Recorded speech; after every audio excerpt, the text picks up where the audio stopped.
بسم الله الرحمن الرحيم.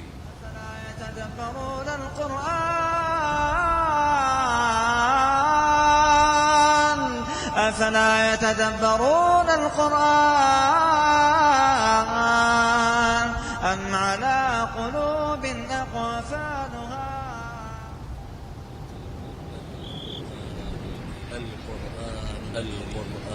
القرآن الكريم كتاب أنزلناه إليك مبارك ليدبروا آياته وليتذكر أولو الألباب. أنزلناه إليك مبارك ليدبروا آياته نازل کی ہے بابرکت ہے تاکہ لوگ اس کی آیتوں میں غور کریں. بسم الله الرحمن الرحيم. ألف لام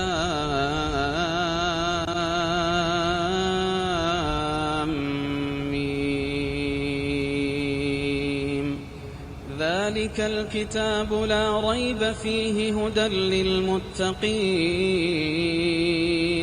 الذين يؤمنون بالغيب ويقيمون الصلاة ومما رزقناهم ينفقون والذين يؤمنون بما ومنهم من يقول ربنا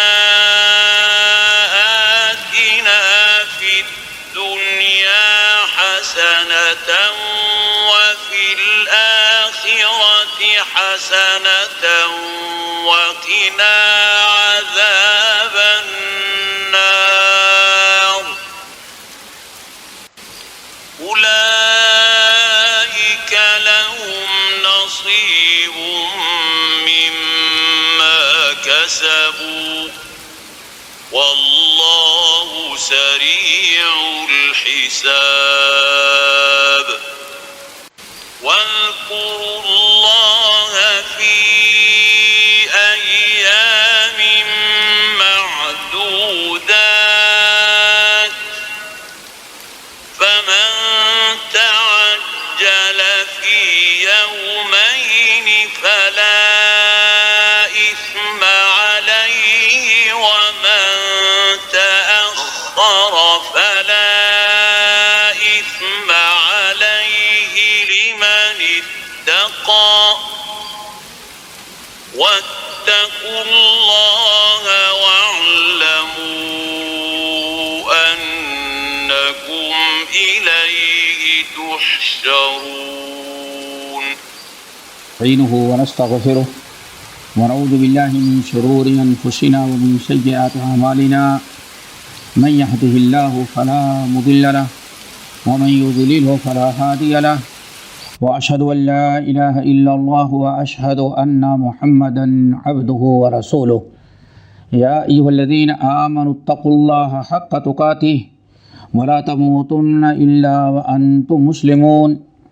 يا أيها الناس اتقوا ربكم الذي خلقكم من نفس واحدة وخلق منها زوجها وبث منهما رجالا كثيرا ونساء واتقوا الله الذي تساءلون به والأرحام إن الله كان عليكم رقيبا.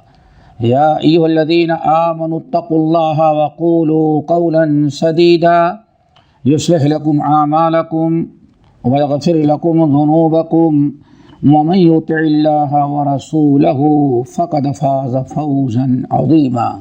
أما بعد فإن خير الحديث كتاب الله وخير الهدي هدي محمد صلى الله عليه وسلم وشر الأمور محدثاتها وكل محدثة بدعة وكل بدعة ضلالة وكل ضلالة في النار. فأعوذ بالله السميع العليم من الشيطان الرجيم. بسم الله الرحمن الرحيم. أولئك لهم نصيب مما كسبوا والله سريع الحساب. واذكروا الله في أيام معدودات فمن تعجل في يومين فلا إثم عليه ومن تأخر فلا اثم علیہ لمن اتقى واتقوا اللہ واعلموا انکم الیہ تحشرون۔ محترم حضرات، دینی بھائیوں بہنوں، آج سورۃ البقرہ کی آیت نمبر 203 سے انشاءاللہ ہم تفسیر شروع کریں گے۔ اللہ تعالی ہم سب کو اپنی کتاب کا سیکھنے سکھانے والا بنائے، سننے سنانے والا، عمل کرنے والا، عمل کرنے کی دعوت دینے والا بنائے۔ پچھلے ہفتے حج کے بیان میں چونکہ آیات جو پڑھی گئی ہیں، آج بھی جو آیت ہم نے پڑھی ہے جو پچھلے جو 3-4 ہفتے سے چل رہی ہیں، ان تمام آیات کا تعلق حج سے ہے۔ حج میں پچھلے ہفتے آخری بات آئی تھی کہ حج کرنے کے لیے لوگ آتے ہیں تو 2 قسمیں کہیں۔ ایک تو وہ ہیں کہ دنیا کے گوشے گوشے سے حج کی نیت سے آئے، لیکن مکہ جب پہنچتے ہیں، حج میں آتے ہیں تو ان کے سامنے صرف ایک چیز ہوتی ہے، وہ کیا؟ ربنا آتنا فی الدنیا، اللہ ہمیں دنیا کی بھلائیوں سے نواز دے، مال، دولت، اولاد، تجارت، کاروبار، صرف دنیا ہی مانگتے ہیں۔ جب بھی دعا کریں گے ربنا آتنا فی الدنیا، اللہ ہمیں دنیا دے دے، دنیا کے مال، دولت، اولاد، عروج، ترقی، صرف انہی چیزوں کی دعا مانگتے ہیں اور سوچتے ہیں کہ مقدس مقام پر آئے ہیں، یہاں جو کچھ مال، اولاد، دھن دولت مانگ رہے ہیں مانگ لو، تو ان کا صرف مقصد ہوتا ہے دنیا کا فائدہ حاصل کرنا۔ کبھی یہ فکر نہیں ہوتی کہ اللہ تعالیٰ نے یہ موقع دیا، خانہ کعبہ میں ہیں، نماز پڑھتے ہیں، طواف کرتے ہیں، حج کا اللہ نے موقع دیا، اور نبی علیہ السلام نے ارشاد فرمایا ہے کہ جو انسان حج کیا، اللہ تعالیٰ نے اس کا حج مبرور کیا تو رجع کیوم ولدتہ امہ، گناہوں سے پاک و صاف کر کے ایسے وہ اپنے وطن واپس جاتا ہے جیسے ماں کے پیٹ سے بغیر کسی گناہ کے آیا ہوا تھا۔ اس پر اس کی نگاہ نہیں ہوتی کہ اللہ تعالیٰ سے توبہ کرے، استغفار کرے، مغفرت و بخشش کی دعائیں کرے، صرف نہ عذاب قبر کی فکر، نہ دین کی فکر، نہ عذاب نار، عذاب قبر، نجات کی کوئی فکر نہیں، صرف دنیا کی مال و دولت کی فکر ہے۔ اللہ نے فرمایا ایسا انسان ہے کہ ما لہ فی الآخرۃ من خلاق، آخرت میں اس کے حج کا کوئی ثواب نہیں ہے۔ کیوں؟ اس ثواب کی نیت سے آیا ہی نہیں ہے، یہ صرف اس لیے آیا ہے کہ حج کریں گے، دعائیں کریں گے جس سے ہمارے مال دولت میں ترقی ہوگی۔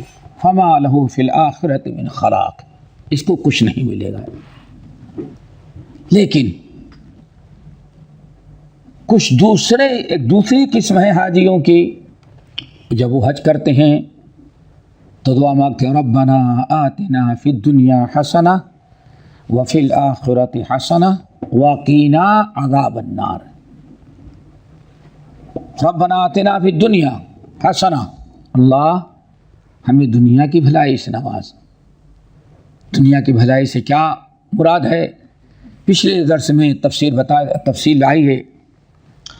وفی الآخرۃ حسنہ، اللہ آخرت کی بھی حسنہ۔ دیکھیں، ان کو صرف دنیا کی فکر نہیں، دنیا سے کہیں زیادہ آخرت کی فکر ہے۔ حج اس لیے کریں گناہوں کی مغفرت ہو جائے، بخشش ہو جائے، مقدس مقام پر ہے، خوب دعا کریں جس سے اللہ تعالی ہماری نجات ہم کو نجات دے عذاب قبر عذاب نار سے، جنت کا وارث بنائے، ہم آخرت میں کامیاب ہو جائیں، یہ ان کی فکر ہوتی ہے۔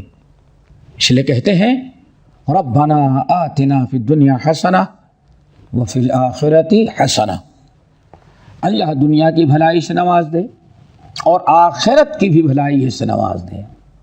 نمبر 3 وقینا عذاب النار، اللہ مجھے جہنم کی آگ سے نجات دے دے، جہنم سے بچنے کی فکر کرتے ہیں۔ اللہ رب العالمین نے ارشاد فرمایا اولئک لہم نصیب مما کسبوا، بہت ہی یاد رکھنے والی آیت ہے۔ ہر سال لاکھوں انسان حج میں جاتے ہیں، ہمارے اور آپ میں سے ہر ایک کے کچھ عزیز و اقارب دوست احباب متعلقین حج میں جاتے ہیں، ان کو یہ باتیں بتا دینی چاہیے، سمجھا دینی چاہیے، ان کو نصیحت کریں کہ حج سے کیا مقصد ہونا چاہیے، آپ وہاں جائیں تو کیا اللہ تعالیٰ سے مانگیں، کیا ارادہ ہے۔ اللہ نے فرمایا اولئک لہم نصیب مما کسبوا، یہی لوگ ہیں جن کے نیکیوں کا بدلہ ملے گا جو انہوں نے کیا ہے۔ اولئک لہم نصیب، ان کا حصہ حج میں ہے، مما کسبوا، جو انہوں نے کسب کیا ہے اس کو قبول کیا جائے۔ کیا کسب کیا ہے؟ حج کیا، حج کیا، دعائیں مانگی، قربانی دی، عبادات کی، طواف کیا، وہ لوگ ہیں ان کی عبادات اللہ فرماتے ہیں قبول کی جائیں گی اور انہی کی ساری نیکیوں کا بدلہ اللہ تعالیٰ دے گے۔ واللہ سریع الحساب، اللہ تعالیٰ بہت ہی جلد حساب لے لینے والا ہے۔ اللہ تعالیٰ جب حساب کتاب کے لیے بیٹھے گا تو اس کو کوئی حساب کتاب لینے میں کوئی تاخیر نہیں ہوگی، لیٹ نہیں ہوتا۔ کوئی دنیا کا انسان حساب کتاب لینے والا نہیں ہے، اللہ تعالیٰ حساب لیں گے اور سریع الحساب وہ ہے۔ اگلی آیت وَاذْكُرُوا اللَّهَ فِي أَيَّامٍ مَّعْدُودَاتٍ فَمَن تَعَجَّلَ فِي يَوْمَيْنِ فَلَا إِثْمَ عَلَيْهِ وَمَن تَأَخَّرَ فَلَا إِثْمَ عَلَيْهِ لِمَنِ اتَّقَى وَاتَّقُوا اللَّهَ وَاعْلَمُوا أَنَّكُمْ إِلَيْهِ تُحْشَرُونَ، وَاعْلَمُوا أَنَّكُمْ إِلَيْهِ تُحْشَرُونَ۔ اللہ رب العالمین نے اس آیت میں حج کے متعلق کئی مسائل بیان کیے گئے۔ اس سے پہلے میں نے بتایا تھا یہ حج کے متعلق جو آیات نازل ہوئی ہیں، ایک ایک آیت میں کئی مسائل حج کے اللہ تعالیٰ نے بیان کیے ہیں۔ ان میں سے اس آیت پر دیکھیں وَاذْكُرُوا اللَّهَ فِي أَيَّامٍ مَّعْدُودَاتٍ، ایک فَمَن تَعَجَّلَ فِي يَوْمَيْنِ فَلَا إِثْمَ عَلَيْهِ، دو وَمَن تَأَخَّرَ فَلَا إِثْمَ عَلَيْهِ لِمَنِ اتَّقَى، چار وَاتَّقُوا اللَّهَ وَاعْلَمُوا أَنَّكُمْ إِلَيْهِ تُحْشَرُونَ۔ دیکھیں 5-6 مسائل بیان کیے گئے ہیں اس ایک آیت میں۔ نمبر 1 اللہ نے فرمایا وَاذْكُرُوا اللَّهَ فِي أَيَّامٍ مَّعْدُودَاتٍ، اللہ تعالیٰ کا ذکر کرو ایام معدودات میں۔ ایام معدودات کیا ہیں؟ قرآن پاک میں ایام معلومات اور ایام معدودات دونوں ہیں۔ ایام معلومات کہا جاتا ہے ذی الحجہ کا پہلا عشرہ، 1 سے لے کر کے 9 کے پہلے تک جو ہوتا ہے یا 9 تک، اس کو کیا کہتے ہیں؟ ایام معلومات۔ اور دوسرا ایام معدودات ہے، اور دونوں میں اللہ تعالیٰ نے ذکر کا حکم دیا۔ یہاں ایام معدودات ہے، معدودات کے معنی ہو گنتی کے چند دن۔ یہ قرآن پاک میں سورۃ البقرہ کے اندر سے پہلے بھی گزر چکا ہے یہ لفظ۔ وَاذْكُرُوا اللَّهَ، میرے بندو تم اللہ تعالیٰ کو یاد کرو چند دنوں کے اندر، خوب کثرت سے چند دنوں کے اندر یاد کرو۔ یہ چند دن کیا ہیں؟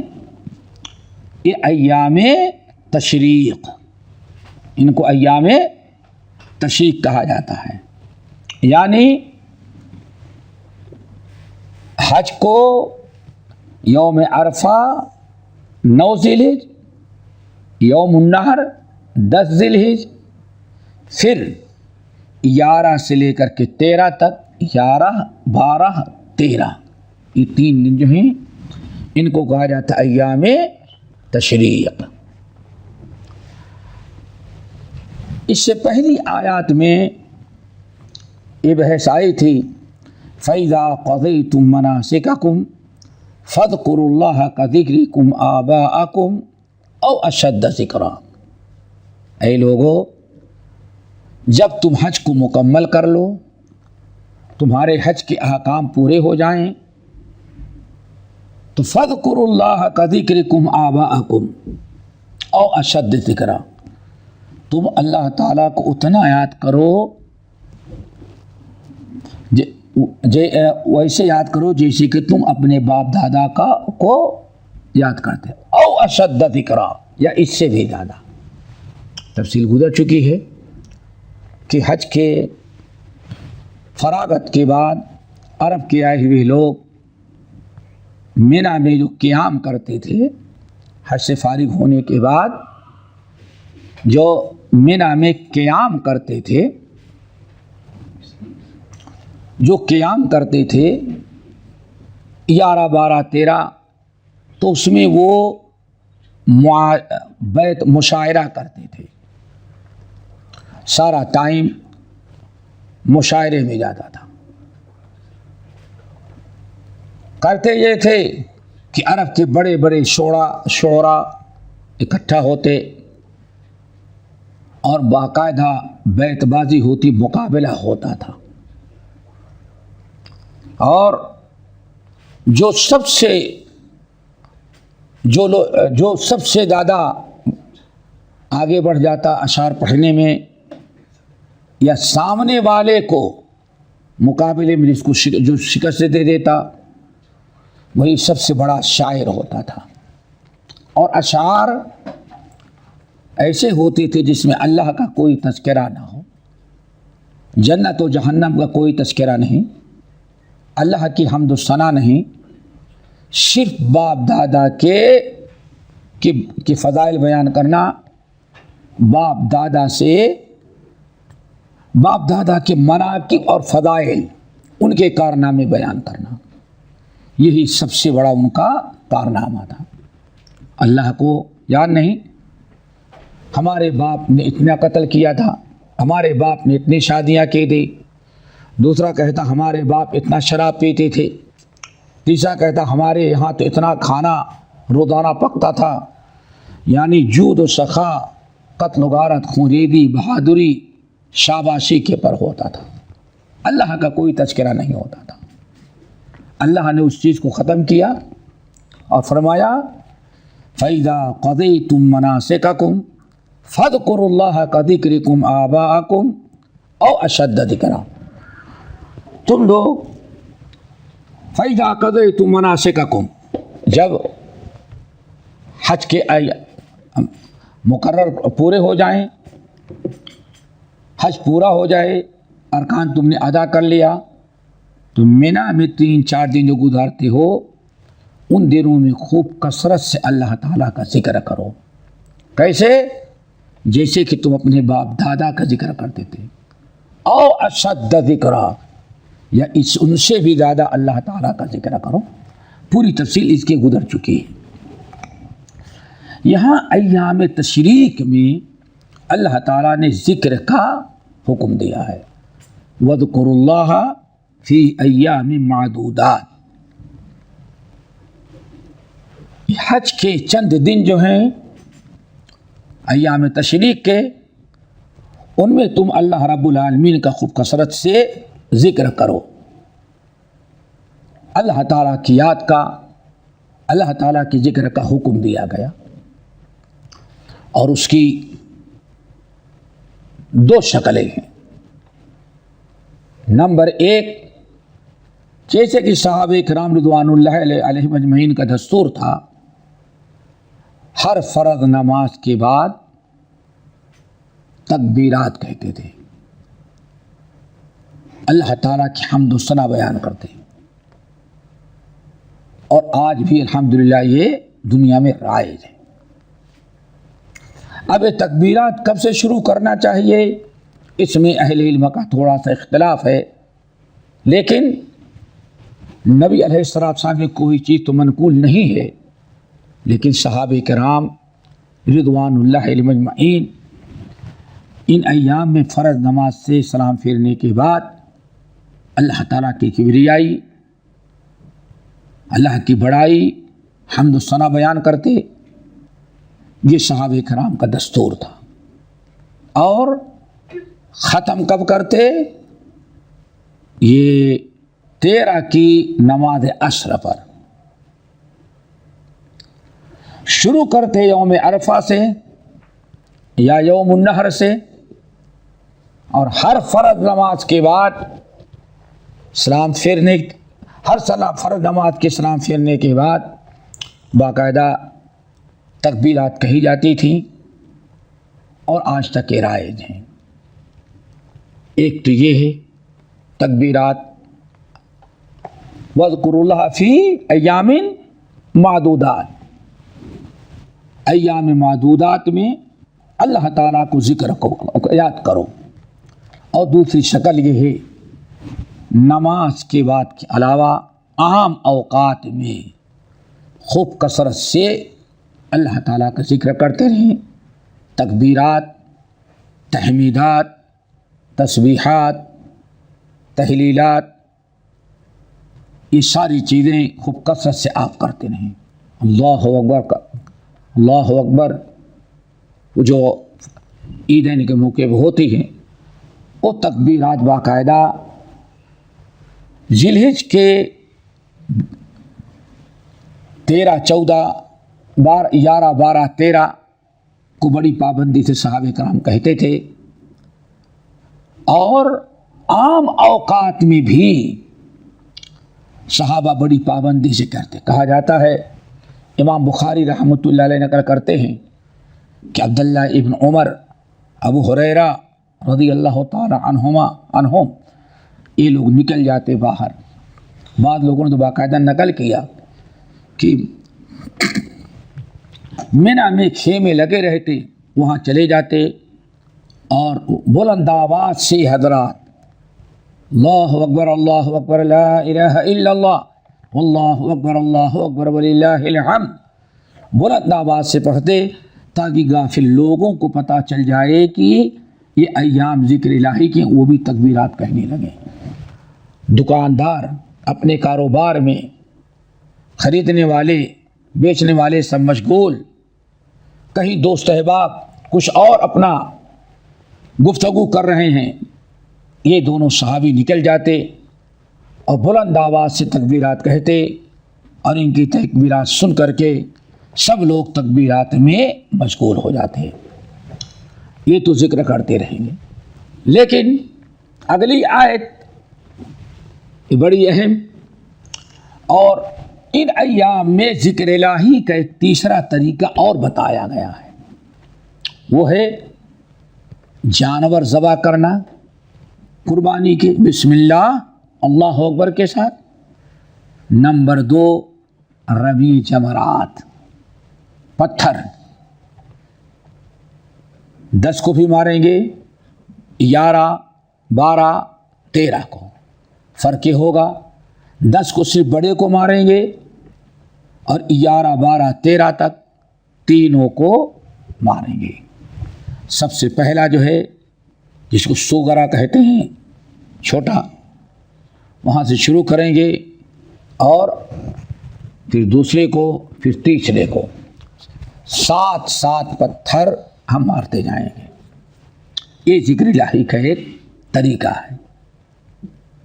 اسی کی طرف اللہ نے فرمایا وَاذْكُرُوا اللَّهَ فِي أَيَّامٍ مَعْدُودَاتٍ. آگے فَمَن تَعَجَّلَ فِي يَوْمَيْنِ فَلَا إِثْمَ عَلَيْهِ. فَمَن تَعَجَّلَ فِي يَوْمَيْنِ فَلَا إِثْمَ عَلَيْهِ. پھر جو شخص 2 ہی دن میں 2 دن میں واپس ہو جائے اس پر کوئی حرج نہیں. وَمَن تَأَخَّرَ فَلَا إِثْمَ عَلَيْهِ. اور جو 1 دن اور تاخیر کر دے یعنی 13 کو فَلَا إِثْمَ عَلَيْهِ. اس میں ایک بڑا اہم مسئلہ بیان کیا گیا. سنت یہ ہے کہ 4 دن پتھر مارے جائیں. 4 دن یوم النحر، پھر یوم القر، یعنی پھر اس کے بعد 12 اور 13، 10، 11، 12، 13. لیکن فرق کیا ہے؟ 10 کو صرف 1 کو ماریں گے اور اس کا کوئی وقت مقرر نہیں، صبح سے بھی. لیکن وہ جو 4 ہیں 3 ہیں، 3 بچے نا، 11، 12، 13. ان میں 2 چیزوں کا خیال رکھنا پڑے گا. پہلے دن سے 2 چیزوں میں یہ الگ ہیں. نمبر 1 11، 12، 13 ان 3 دنوں میں پتھر مارنے کا وقت مقرر ہے. جب پتھر ماریں گے تو اس کا وقت مقرر ہے اور ذکر الہی کی شکل ہے. زوال کے بعد ان کا وقت شروع ہوگا. پہلے 7 پتھر جو سب سے جس کو سغرا کہتے ہیں مزدلفہ سے مینا آئیں گے تو سب سے پہلے چھوٹا پڑے گا. 7 پتھر اس کو، پھر آگے بڑھیں گے. وسطی جو ہے بیچ والا 7 پتھر اس کو، پھر آگے بڑھیں گے جس کو کبرا کہا جاتا ہے 7 پتھروں سے. اس طرح سے 21 پتھر ہمیں مارنا ہے. پھر اسی طرح 12 کو زوال کے بعد 12 کو، جسے 11 کو مارے تھے 7 پہلے کو، 7 پتھر دوسرے کو اور 7 تیسرے کو، بالکل سیم جیسے 11 کو مارے تھے. اب اس کے بعد ہم آزاد ہو جاتے ہیں. پھر 13 کو بھی 13 کو بالکل ویسے ہی زوال کے بعد شروع کریں گے. پہلا، دوسرا اور تیسرا 21 پتھر مارے جائیں گے اور وہیں قیام کریں گے مینا میں. وہیں کھانا پینا رہنا سہنا سب وہیں ہوگا. کھائیں گے پیئیں گے. ہماری عید کے دن ہیں، ایام و اکل و شربین ہیں. کھائیں گے پیئیں گے اور اس طرح سے اللہ تعالیٰ کا ذکر کریں گے نماز کے بعد. اور عام اوقات میں بھی ہمارا وقت ذکر الہی میں گزرے گا.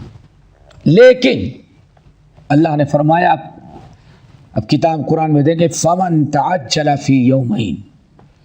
جو پتھر مار کر کے 2 ہی دن میں جلدی واپس آ گیا، یعنی 13 کو نہیں مارا، صرف کب واپس آ گیا؟ 12 کو مار کے واپس آ گیا. اللہ نے فرمایا فَلَا إِثْمَ عَلَيْهِ.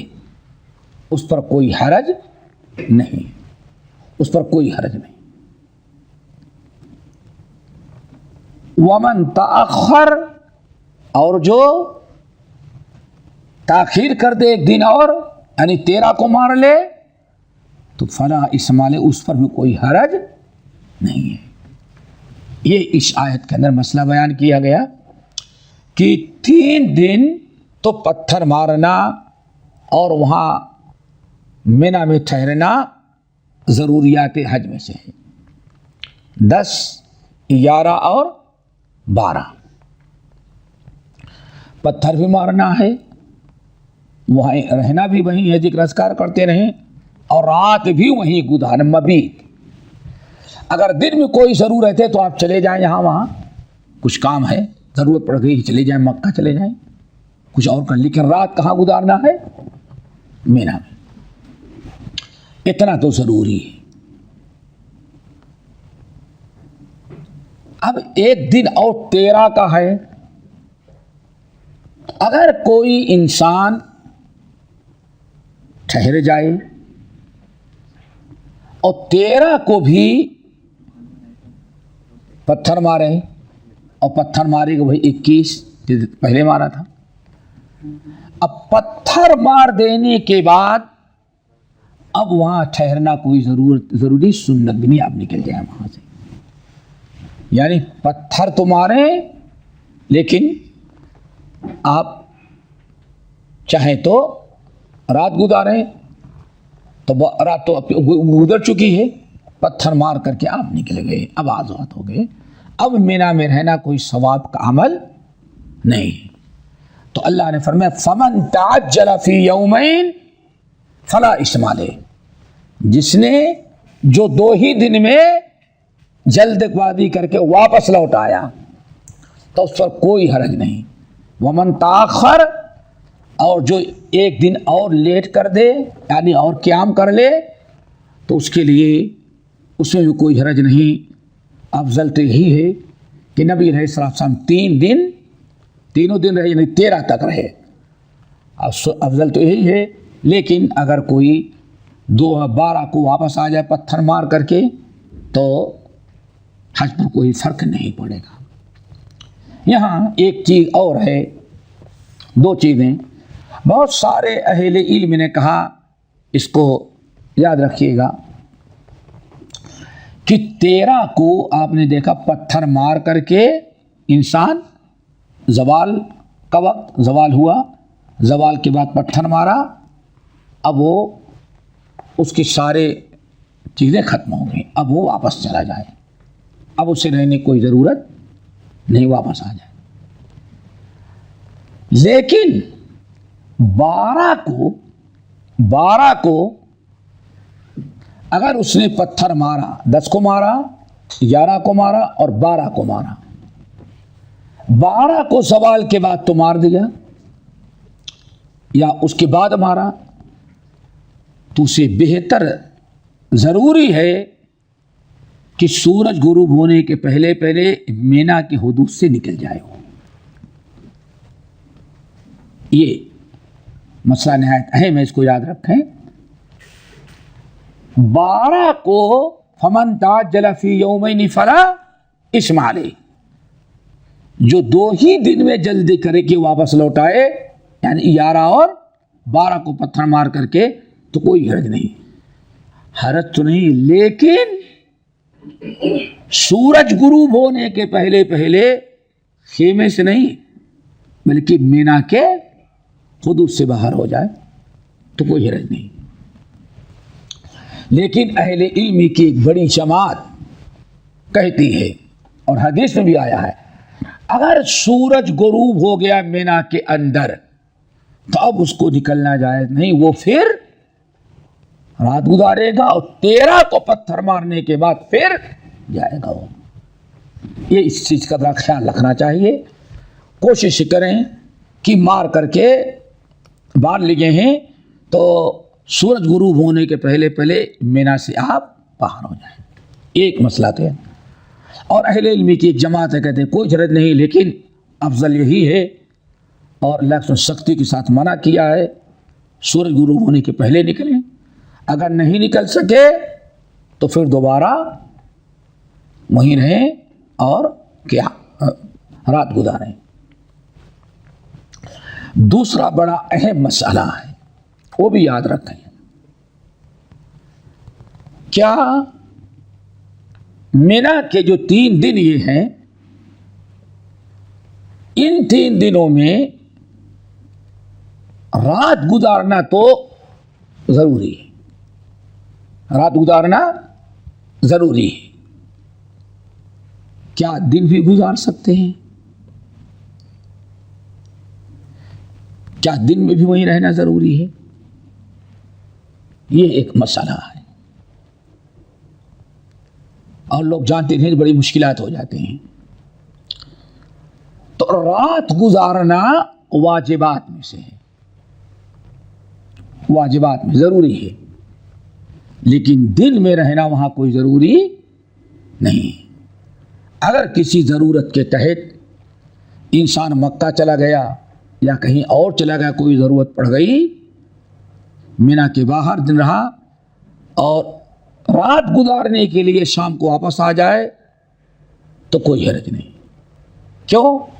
نبی علیہ السلام نے حضرت عباس بن عبد المطلب جو آپ کے چچا ہیں، ایک عرصے دراز سے جو مکے کے لوگوں نے ہر چیز کو تقسیم کر رکھا تھا، مشاعر حج کو، یعنی خانہ کعبہ پر کنٹرول کسی اور کو ہوگا، پانی پلانے کی ذمہ داری کوئی اور کو ہوگی، اور مینا مزدلفہ میں کنٹرول کرنا کسی اور کا ہوگا۔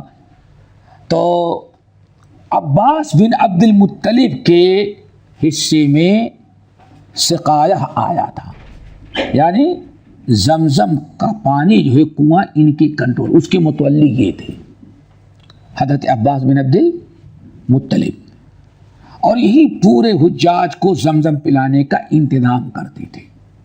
لازمی چیزیں آج کی طرح تو نہیں تھا، کنواں ہے، کنویں سے پانی نکالنا ہے، پھر حاجیوں کو پلانا ہے، یہ بھی بہت بڑا کام تھا، اور سب فری میں ہوتا تو کوئی تنخواہ بھی نہیں لی جاتی ہے۔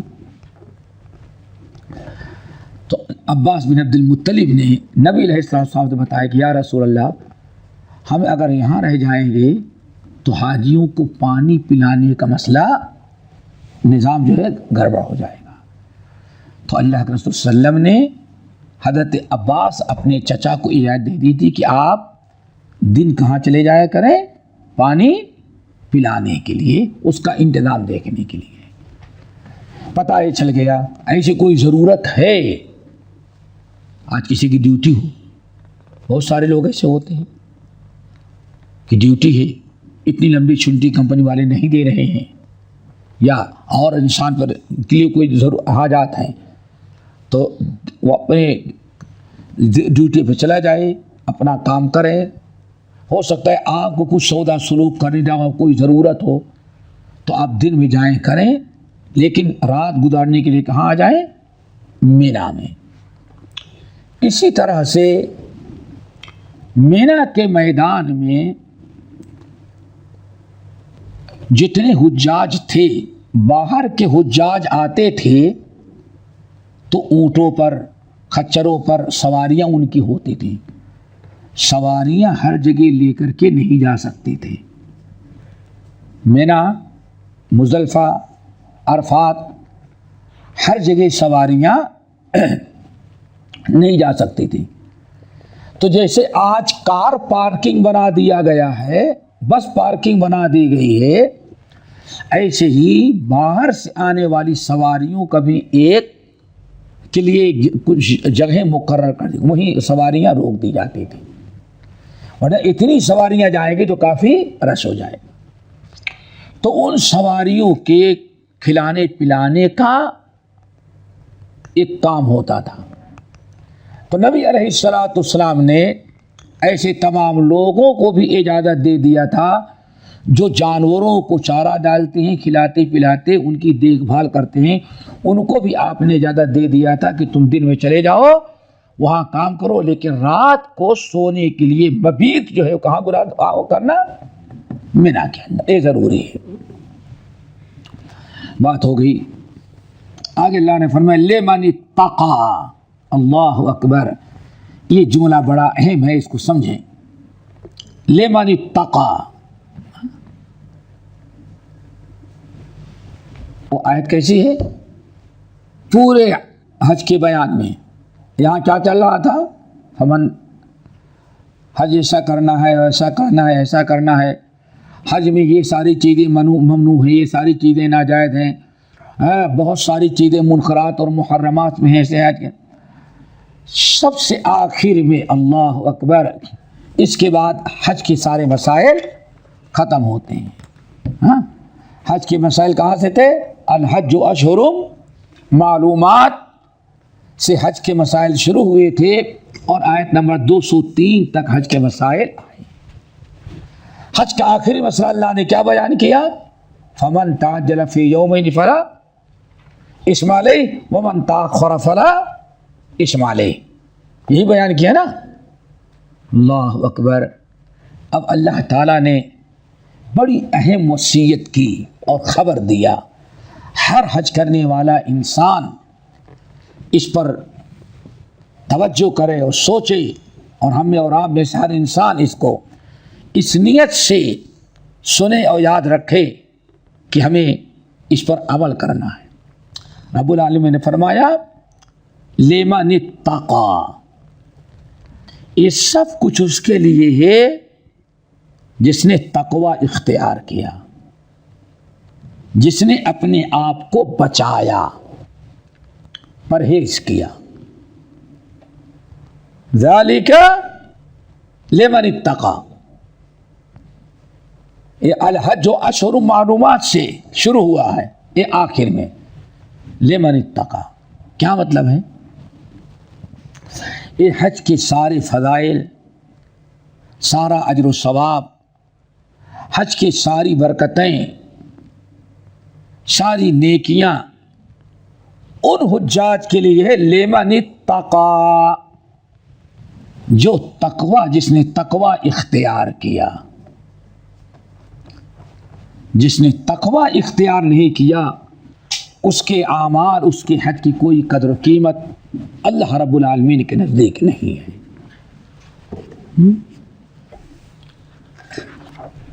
یہ سمجھے پہلے، لمن اتقی یعنی جس انسان نے حج کیا اور اپنے پورے سفر حج میں ان تمام چیزوں سے اپنے آپ کو بچایا جس سے اسلام نے بچنے کا حکم دیا تھا، جیسے فمن فرض فیہن الحج فلا رفث ولا فسوق ولا جدال فی الحج، یہ بیان کیا نا۔ الحج اشہر معلومات فمن فرض فیہن الحج ولا رفث ولا فسوق ولا جدال فی الحج، کتنی چیزیں ہو گئی؟ فلا رفث ولا فسوق ولا جدال فی الحج، 3 چیزوں سے منع کی۔ ایک تو رفث نہ کرو، رفث کا مطلب گزر چکا ہے کہ ایسی باتیں کرنا جس سے انسان کی جنسی شہوات اور جذبات ابھرتے ہوں، ایسی حرکت کرنا، ایسی چیزوں کو دیکھنا، ایسی چیزوں کو سننا، شہوت کو اور جذبات کو ابھارنے والی چیزیں جو ہیں ان سے بچنا، ایسی بات کرنا، ایسی چیزیں دیکھنا، ایسی چیزیں سننا اور ایسے بیٹھے بیٹھے سوچنا، یہ سب کیا ہے؟ ممنوعات۔ فلا رفث، رفث نہ کرو۔ اللہ نمبر 2 ولا فسوق، اور اللہ کی نافرمانی نہ کرو، چاہے گناہ کبیرہ ہو یا گناہ صغیرہ، حقوق اللہ ہو یا حقوق العباد، اللہ اس کے رسول کی فرما برداری سے باہر نہیں جانا۔ تیسری چیز ولا جدال فی الحج، آپس میں جدال نہ کرو۔ نبی علیہ السلام کی حدیث من حج فلم یرفث ولم یفسق رجع کیوم ولدتہ امہ۔ اللہ اکبر۔ تو حضرت عبداللہ ابن عباس، مسعود رضی اللہ تعالی عنہ وغیرہ بڑی پیاری بات کہتے ہیں، اور محدثین نے، مفسرین نے یہ کہا کہ اللہ تعالیٰ نے یہاں حج کن کا قبول ہوتا ہے اور حج کا ثواب کون پاتے ہیں؟ حج سے مغفرت اور بخشش کن کی ہوتی ہے؟ اللہ تعالیٰ نے ایک جملے میں فرمایا کیا؟ لمن اتقی، حج سے گناہ اس کے معاف ہوں گے جو تقوی اختیار کیا، حج سے اس کی مغفرت ہوگی جس نے گناہوں سے اپنے آپ کو بچایا، حج سے ان کی مغفرت بخشش ہوگی کیوم ولدت امہ، جو اپنے آپ کو فسق و فجور سے دور رکھیں۔ اور اسی کی مزید وضاحت اللہ رسول نے حدیث میں کیا کیا؟ من حج فلم یرفث ولم یفسق، جس شخص نے حج کیا اور حج میں کوئی فسق و فجور کی باتیں نہیں کی، کوئی گناہ نہیں کیا، کوئی برائی نہیں کیا، اور جذبات کو ابھارنے والی کوئی حرکت نہیں کیا، یہ حاجی ایسا ہے کہ جب پلٹ کر کے آتا ہے تو ایسے گناہوں سے دھلا ہوا جیسے کہ ماں کی پیٹ سے آیا ہوا تھا۔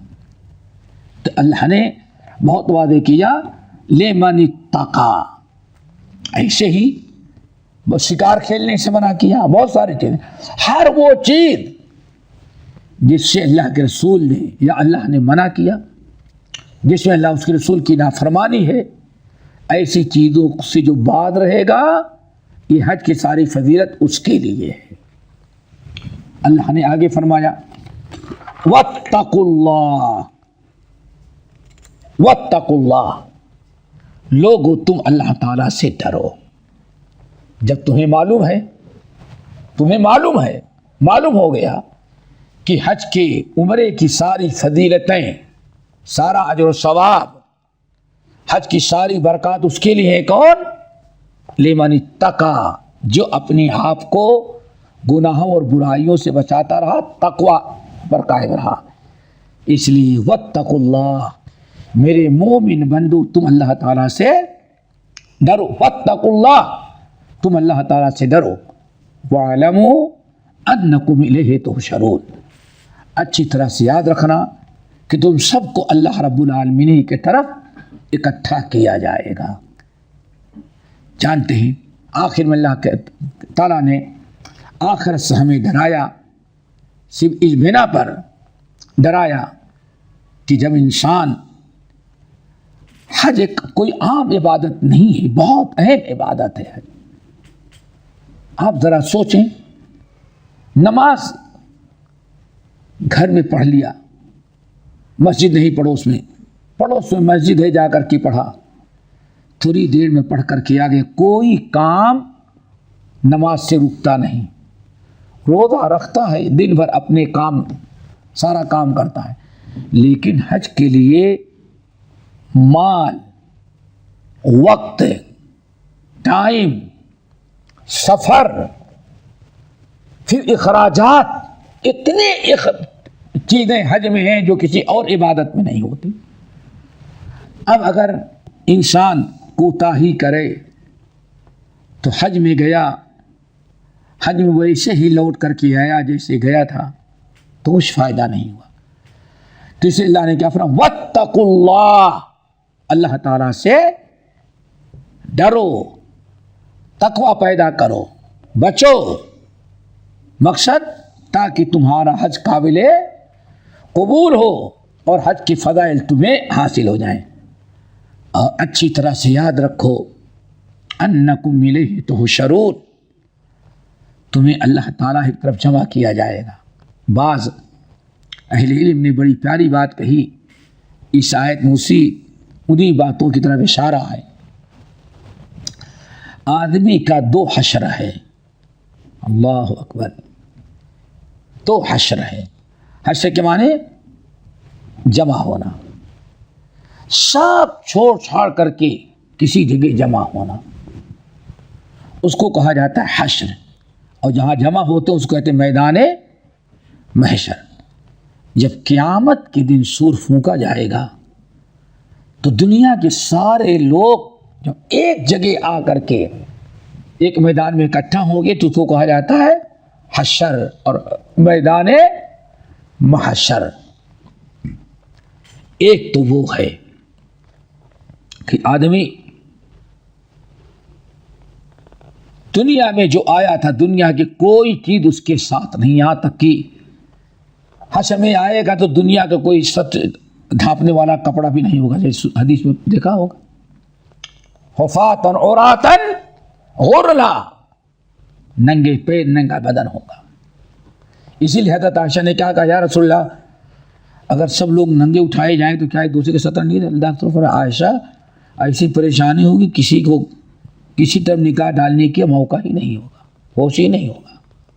اللہ بس ایک وہ محشر ہے، کہتے ہیں بعد ہے اسی محشر کا ایک چھوٹی سی محشر کی چھوٹی سی جھلک یہ حج ہے۔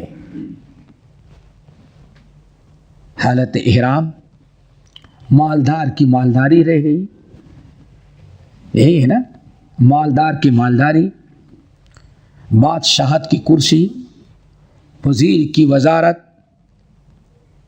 جو جہاں سے آیا تھا سب چھوڑ کر کے آیا، اور ایسا چھوڑ کر کے آیا کہ مکہ پہنچنے کے پہلے میقات پر خوشبو یعنی سب کچھ ختم کر کے ایک جوڑا ایک چادر پہنے اور ایک اوڑھے، وہ بھی سفید۔ اللہ، بعض لوگوں نے کہا کفن قبرستان میں جو قیامت کی پہلی منزل تھی،